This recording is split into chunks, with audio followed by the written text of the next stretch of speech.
peuple gabonais, c'est la machine russe. Hein. Comme vous voyez là, c'est la machine russe et Ingravike. Hein. Je suis là. Hein. Je ne veux pas toujours le même dossier. Hein. Mon grand frère, monsieur Marconnet Sangui, hein. Peuple gabonais. C'est-à-dire, il a envoyé les gens venir nous chercher à l'université. Parce qu'il devait faire le meeting, hein, avec son ONG, Brain Forest, notamment à Bessieux. Il y avait les hommes politiques, Papa Mimboto, l'Union nationale.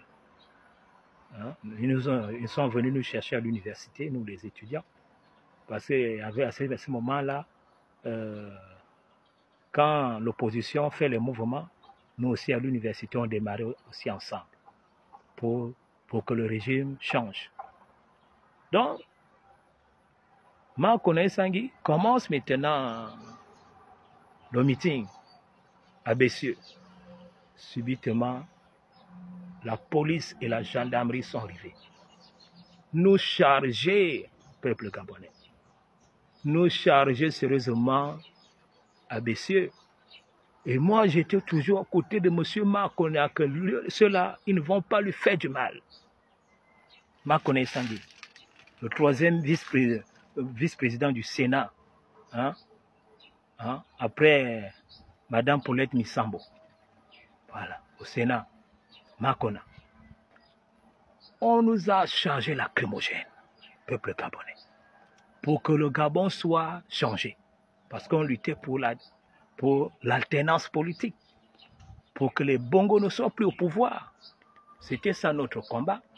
Hein? Toutes les couches sociales, nous les étudiants, les partis politiques, les ONG, les sociétés civiles, les associations, même les Bangando dans le quartier ont contribué pour que le pays la change. Peuple gabonais. Hein? Vous comprenez? Donc, c'est comme ça qu'on arrête M. Marconnet. On nous arrête aussi, on nous amène au Comores. Je ne suis pas là pour diffamer. Hein? La police, hein? Les policiers du Comores, il y a ce dossier-là là-bas. Je ne mens pas. Après, vous allez me filer pour dire que je raconte du n'importe quoi. Ce n'est pas du n'importe quoi, moi je raconte la vérité. Il y aurait aussi les moments où je vais raconter la prestation de serment d'Andrew Mbobam. Mais le problème n'est pas là. Ce n'est pas aujourd'hui. Quand on arrive au Comores, nous sommes enfermés au Comores, dans la cellule du Comores. Vous savez, quand tu n'as jamais fait la politique t'amène loin quand tu es dans l'opposition. La politique t'amène loin, peuple gabonais. Les gens ont commencé à pleurer à l'intérieur. Les gens pleuraient. Oh, je vais aller en prison. Je vais aller en prison. Papa, maman, qui m'a amené à faire la politique. On nous a tirés. Yali nous a chargés. Les gens pleuraient. C'est comme ça. À côté de moi, j'avais un frère. Il est Elkan de M. Jean-Ping. Il s'appelle Rodrigue. Il est court comme ça, là, noir, peuple gabonais. Si vous avez remarqué, M. Jean-Ping, c'est Elkan. Il y avait deux. Il y a un qui était grand de taille. Il y a aussi un autre qui était noir, court, costaud comme ça, là. Il s'appelle Rodrigue. Il est femme. On avait aussi à côté de nous un autre aîné. Son petit nom, c'est Bébé Dorbien. Et Bébé Dorbien souffrait, c'est-à-dire, comment on appelle ça, hein? Ce n'est pas l'hémorroïde, mais au niveau des couilles, hein, il souffrait de la hernie. Il souffrait de la hernie. Donc il avait les couilles gonflées. Quand il porte le pantalon, tu vois au niveau tu crois que c'est le bangala qui est gonflé comme ça là. Or que c'était les couilles qui étaient gonflées. Après un moment, j'avais vu le neveu du feu André Mbobam. Hein? On l'appelait Tonton Fimé. J'ai vu Fimé Obam. Fimé Obam, hein, a fait sortir ses propres moyens. Fimé Obam a opéré Bébé Dorbien, hein, à l'Union nationale. Il avait opéré Bébé Dorbien, il ne souffrait plus de hernie. Hein, de hernie. J'avais dit à Tonton Fimé que c'est un danger. Lui, il va au front avec nous. Si les militaires lui donnent un coup de pied au niveau du cou, bien au niveau du bas-ventre, il va mourir. Après, on va dire que l'Union nationale a sacrifié. Il faut l'opérer. Le bébé doit bien, c'est un grand militant de l'Union nationale. C'est comme ça que Firmin Obam, au retour d'Amo, Firmin Obam, le neveu d'Amo, André Obam, avait opéré bébé doit bien. Bref, el camp de M. Jean-Ping Rodrigue, il appelle bébé doit bien devant moi. Il dit à bébé doit bien. Il dit quoi? Mais c'est toi qui peux nous faire sortir de la cellule. Bébé doit bien dire, mais je peux vous faire sortir de la cellule comment? Je n'ai pas de relation, je ne suis pas nien, je ne connais personne en haut là-bas. Je suis seulement un pauvre maçon, hein, je construis les maisons partout dans Libreville, dans mes bricoles. Rodrigue a dit, non, à cause de ta maladie là, on l'a aimé, hein, ta maladie là peut nous faire sortir de la cellule. Ta maladie là peut nous faire sortir de la prison. Hein? Commence à crier que tu as mal. On va bouder la porte, comme la porte c'est en fer. Il dit, mais tu as raison.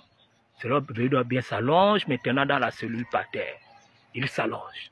Il commence à crier.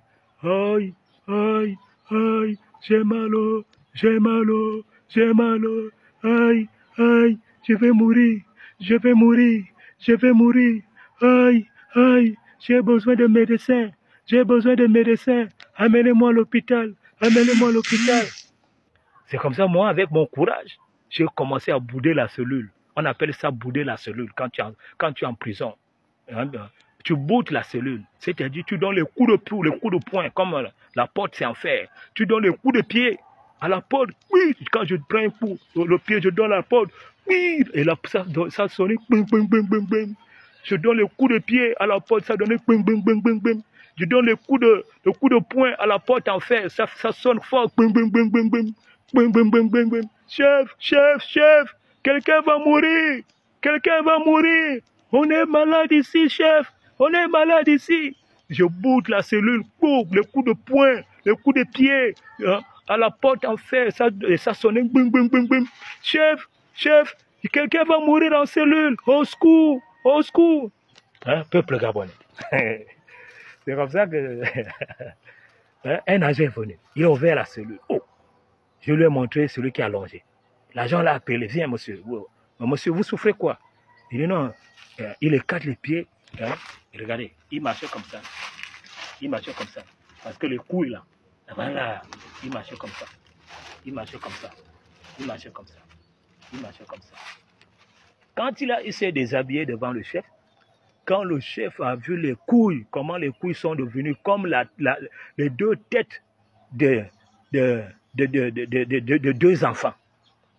Quand le chef a vu les couilles de quelqu'un, hein, qui ont grossi comme les têtes de 3 ou 4 bébés, le chef a crié au scandale, mon commandant, mon commandant, mon commandant. Quand le commandant est venu en courant, il a dit non, mon commandant, il faut éviter les problèmes. Mon commandant, il faut éviter les problèmes parce que là, c'est un jeune Gabonais. Ce jeune Gabonais-là, hein, il est souffrant. S'il meurt dans nos locaux ici, on aura les problèmes. Hein? Laissons les pauvres citoyens manifester. On doit les faire tous sortir. Sinon, on aura les problèmes à cause de Yali. Hein? À cause de Yali, on aura les problèmes. C'est comme ça qu'on a libéré Bébé Dorbien. On nous a aussi libérés. Et après, ils ont aussi libéré M. Makona Issaï, peuple gabonais. Vous comprenez? Là, il est levé en dignité. Ils nous ont oubliés, nous les jeunes. Et ça devient comme la récitation. On va lutter contre le chômage. On va lutter contre le chômage. Parce qu'ils ont très bien appris. Ils connaissent la récitation. C'est ces récitations-là qu'ils sont en train de faire. Comme le corbeau et le renard. Récitation, comme le corbeau et le renard. Un peuple gabonais. C'est ça, la vérité. La Météo Célestin, la machine russe Ingrid Biken, journaliste des réseaux sociaux.